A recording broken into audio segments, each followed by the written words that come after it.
Secretary Gramian, thank you for being here today. Thank you.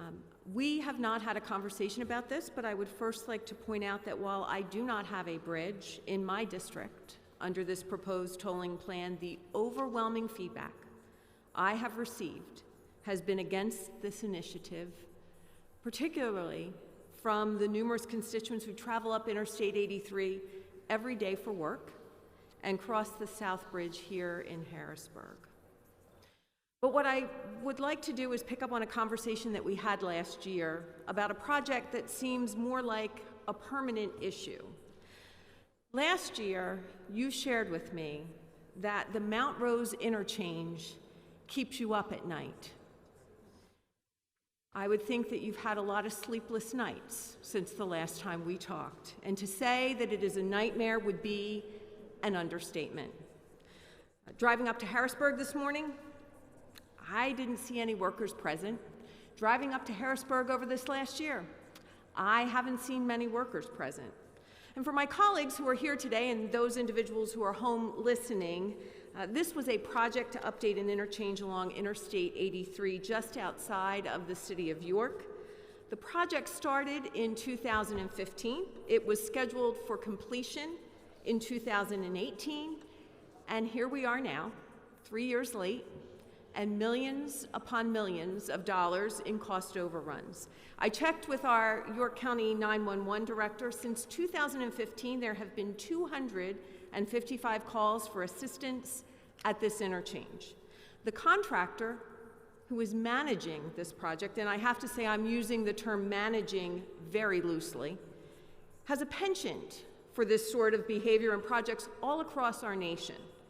Secretary Gramian, what is the timeline on this never-ending project? Do we have any light at the end of this tunnel?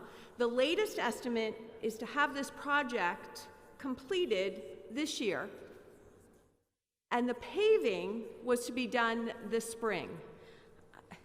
This spring is soon going to be this summer. Madam Secretary, when is it going to be done? Yes, so the contractor has indicated a completion date of May 11th of this year. And as you May know, 11th of this year, does that include a final paving?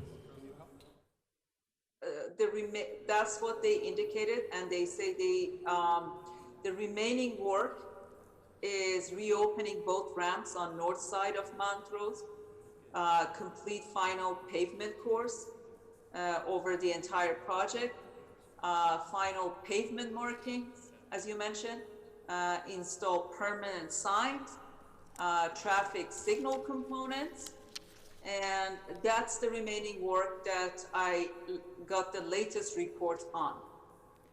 Well, Madam Secretary, I have to tell you, I sincerely hope that is the truth, because I will tell you, I drove up there this morning, specifically waited until 8 a.m. to make my drive up Interstate 83 so I could see if anyone was working there, and there was not a blessed soul present. And we are less than a month away from May 11th, and I have to tell you, I really hope it's true, but I truly don't believe it. So May 11th, I will be there to make sure that that interstate exchange is completed. And if it's not, you will receive a phone call from me. Finally, I would never wish this project, the cost overruns, the change order scheming, the constant delays, the traffic incidents, the frustrations on any of my colleagues and their constituents. We've had this conversation, you have given me assurances, but I need to know what procedures are in place to ensure that this experience we have had with this specific contractor never, ever happens again.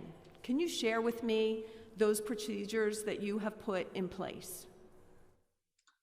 This experience with this contractor really doesn't happen. And this is a very unique case. And the contractor, actually who was awarded with the contract, the company was acquired by a bigger contractor, as you know. And there were a lot of changes in the resources they allocated to the project. I cannot think of any other project within the state of Pennsylvania with this kind of issues. So we want to make sure I can tell you this is not going to happen. Honestly, that doesn't give me any sense of comfort or an assurance. What are we going to do to make sure this doesn't happen again? We're not going to let it happen again. That's all How? I can say. How are you going to make sure that it doesn't happen again? You've given me your word, but you've given me your word, and the department has given me its word numerous times, over and over and over again, and I drove through that interchange this morning. Madam Secretary, it is far from completion. So, again, I will ask, what procedures have you put in place to assure that this never happens again? I don't care if it's Philadelphia or Erie or Scranton or the hinterlands of Tioga County. No one should go through this again. This is an unusual case. This is an unusual case that started a long time ago, this project, and we are trying to wrap it up. We actually looked into canceling the contract with the contractor, and unfortunately, the losses for PennDOT was going to be much higher than what we were going to gain. There were a lot of issues going on between us and them. There are litigations, and there are stuff that's being reviewed right now, which I can't really comment on it. And I understand that, Madam Secretary. I truly do. And I have been as prudent as I possibly can in not revealing details that could potentially imperil your case. But you have still not answered the question. How are you going to assure that this never happens again? What procedures have you put in place to make sure that constituents all across this Commonwealth don't go through what the people of York County have gone through? Every time we get into a project, there is all kinds of checks and balances that we put in place. There's all kinds of measures. There is a schedule that we put in place, and there is the team of PennDOT or the folks who are actually working for PennDOT as construction managers that would make sure that we are on target with the material, we're on target with the schedule, we're on target with the delivery.